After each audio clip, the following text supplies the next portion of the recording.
Smile, a few words, or a hand squeeze as a return of full personality.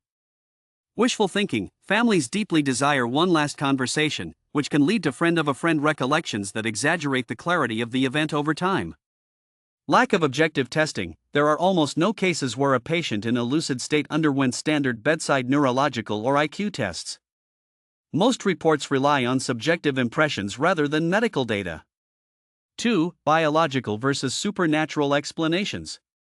While some use terminal lucidity to argue for the existence of a soul or a mind separate from the brain, skeptics argue that physicalist explanations are more plausible and simply haven't been fully mapped yet.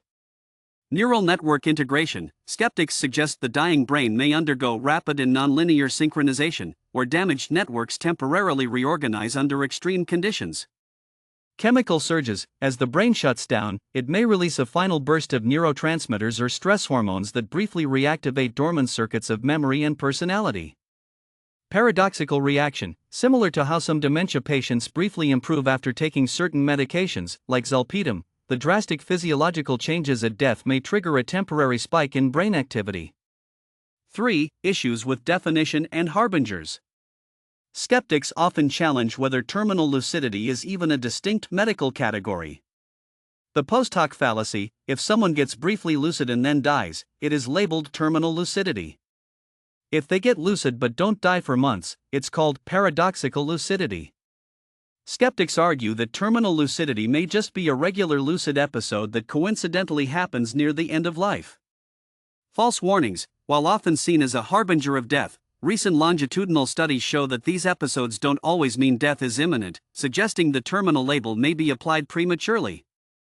In summary, skeptics want to move beyond anecdotes and measure actual brain activity.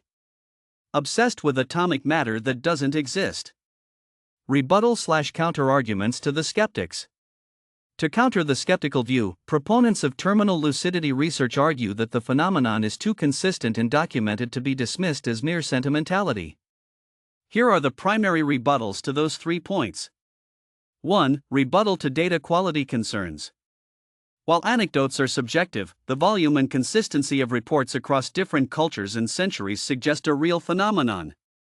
Medical professional testimony. Many reports come not from grieving family members, but from seasoned hospice nurses and doctors who are trained to be objective.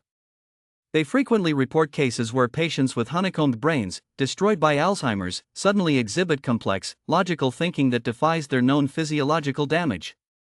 Systematic documentation. Recent efforts by researchers like Dr. Alexander Bathiany have moved toward formalizing data collection, showing that these events often involve the recall of specific, verifiable facts that the patient hadn't accessed in years. 2. Rebuttal to physicalist-only explanations. Proponents argue that current biological theories fail to explain the complexity of the lucidity. The hardware problem: if a computer's hard drive is physically shattered, a surge of electricity won't make it run sophisticated software again. Similarly, if the physical structures required for speech and memory are destroyed by late-stage dementia, a mere chemical spike shouldn't theoretically be able to restore coherent, personality-driven conversation. Clarity versus delirium. Most end-of-life surges caused by organ failure or chemical shifts result in delirium, confusion, agitation. Terminal lucidity is the opposite. It is calm, structured, and intentional, which suggests a mechanism beyond simple system noise or stress hormones. 3. Rebuttal to issues with definition. Advocates argue that the terminal nature of the event is a distinguishing clinical feature, not just a coincidence. Predictive value. In many clinical settings, the rally is so well recognized that staff use it to notify families to come say goodbye. If it were a random coincidence, it wouldn't be such a reliable indicator of imminent death. Paradoxical nature as a clue. Proponents suggest that the fact it occurs despite the proximity to death is exactly what makes it a distinct phenomenon. It challenges the assumption that the mind is 100% dependent on a healthy brain, suggesting the self may remain intact even when the machinery of the brain is failing. Here is a terminal lucidity account. The case of the silent singer refers to Anna Katharina Emmer, often referred to as Kathy, a 26-year-old German woman who had been severely intellectually disabled from birth, living in a mental institution, and had never spoken a single word in her life. She was institutionalized from 6 years old to WH.